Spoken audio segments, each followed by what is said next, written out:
9 அடி உயர ராட்சத போர் வீரன ஒரு சிறுவன் வெறும் ஒரு கல்லால் வீழ்த்தியது எப்படி?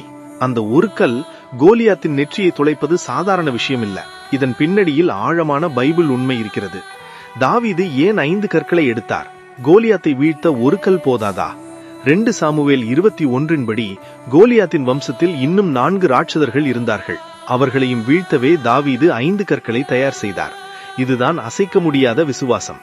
தாவீது கவனில் கல்லை சுழற்றிய வேகம் ஒரு நவீன துப்பாக்கி தோட்டாவிற்கு சமம்.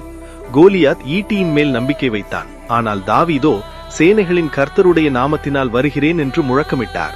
மின்னல் வேகத்தில் பாய்ந்த அந்த கல் கோலியாத்தின் நெற்றியில் ஆழமாக பதிந்தது. 1 சாமுவேல் 17:49 படி கோலியாத் பின்னோக்கி விழாமல் முகம் குப்புற விழுந்தான். தேவ வல்லமையால் அவன் தரைமட்டமானான். கர்த்தருடைய நாமம் மகிமைப்பட்டது. யுத்தம் கர்த்தருடையது. உங்கள் தடைகள் எவ்வளவு பெரியதாக இருந்தாலும் கர்த்தர் உங்களோடு இருந்தால் வெற்றி நிச்சயம். கர்த்தர் உங்கள் தடையையும் உடைப்பார்னு நம்புனா யுத்தம் கர்த்தருடையது அப்படின்னு கமெண்ட் பண்ணுங்க. இந்த தகவல் நண்பர்களுக்கும் விசுவாசத்தை தரும்னா பகிருங்கள். ஆழமான பைபிள் உண்மைகளுக்கு எங்களோடு இணைந்திருங்கள்.